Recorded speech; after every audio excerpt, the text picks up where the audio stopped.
है बच्चों। चलिए इनकम फ्रॉम अदर सोर्सेज के एग्जाम्पल नंबर 10 को देखते हैं। क्या कहा गया है? The following incomes are received by mister Mohan during financial year 2018-19। देखिए सबसे पहला नज़र आ रहा है डायरेक्टर फ़ी 8,000। डायरेक्टर फ़ी का मतलब क्या हुआ कि एक कोई व्यक्ति किसी कंपनी का डायरेक्टर है और उस डायरेक्टर रहने के एवज में उनको फ़ी मिला है। तो ध्यान रखिएगा जो फ़ी उनको मिला है वो सैलरी के हेडिंग में नहीं जाएगा, वो इनकम फ्रॉम अदर सोर्सेज के अंदर आता है। आप इसके आंसर को देखिए, डायरेक्टर फ़ी 8,000 रुपये है ना। Income from agriculture land in Pakistan, देखिए ये दूसरे देश में एग्रीकल्चर एक्टिविटी करके वहाँ से कुछ पैसा लेके आता है 15,000 रुपया, तो वो याद रखिएगा हमारे लिए इनकम फ्रॉम अदर सोर्सेज का आइटम होगा और वो वहाँ टैक्सेबल होगा। देखिए आंसर में point number 2 income from agriculture land in Pakistan 15,000। फिर आप देखिए ground rent for land in Pakistan, ground land in Pathankot, मतलब पठानकोट में आपके पास एक ज़मीन खाली पड़ा हुआ है और वहाँ से आपके पास किराया आता, तो वो भी इनकम फ्रॉम अदर सोर्सेज के अंदर आएगा, उसको हम लोग दिखाएंगे income from other sources. Interest on post office saving bank account, ये एग्जेम्प्टेड होता है। अगर आप पोस्ट ऑफिस में 500 रुपया का इंटरेस्ट कमा रहे हैं तो आपके लिए एग्जेम्प्टेड हो, उसको हम लोग यहाँ दिखाते नहीं हैं। ठीक है बच्चों, ध्यान रखना इनकम फ्रॉम नहीं आएगा।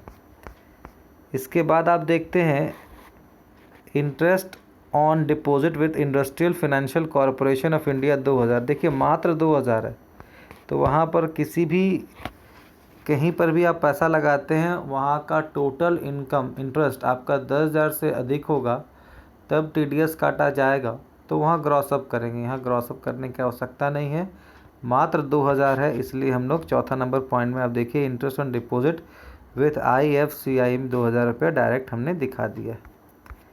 चलिए आगे देखते हैं डिविडेंड फ्रॉम फॉरेन कंपनी। देखिए 7,000।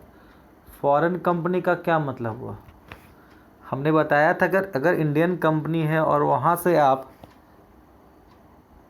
डिविडेंड प्राप्त करते तो वो आपके लिए एग्जेम्प्टेड होगा, लेकिन ये फॉरेन कंपनी का डिविडेंड है तो वो पूरी तरह से टैक्सेबल होता है भारत में और वो इनकम फ्रॉम अदर सोर्सेज का इनकम माना जाएगा। देखिए इसके आंसर को देखिए, यहाँ पर 5वां number dividend from foreign company not to be gross up 7,000, क्योंकि वो ग्रॉसअप करने की आवश्यकता ही नहीं, वो पूरा मिला ही है।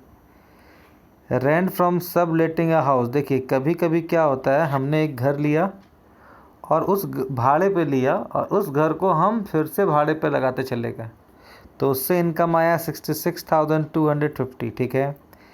इसके बाद rent payable by mister Mohan for सब लेट हाउस, जो घर हमने भाड़े पे लेके भाड़े पे दिया था उसका भाड़ा हमको पेमेंट करना पड़ रहा है कितना, 22,000, और मेरे पास रेंट कितना आया 66,250 और हमको कितना पेमेंट करना, मात्र 22,000।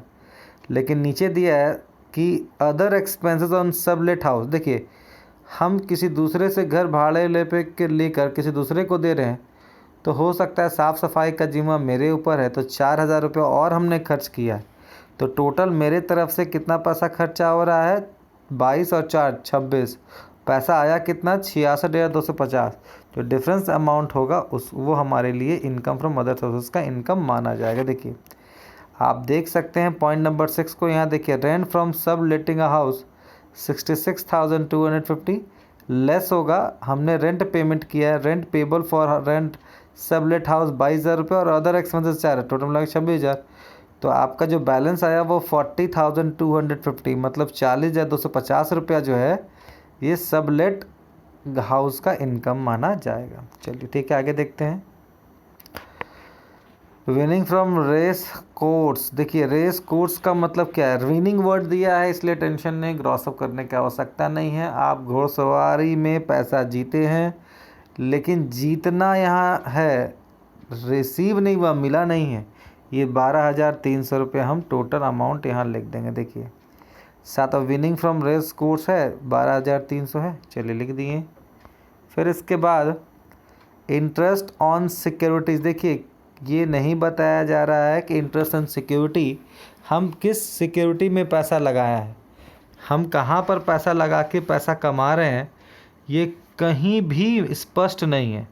तो हम मान लेंगे कि ये जो इंटरेस्ट मिला है वो पूरी का पूरा ग्रॉस है, इसलिए इसको हम लोग कंप्लीट दिखा देंगे। देखिए अब सबसे लास्ट में इंटरेस्ट ऑन सिक्योरिटी मान लिया गया, देखिए ब्रैकेट में assume to be grossed up 4000।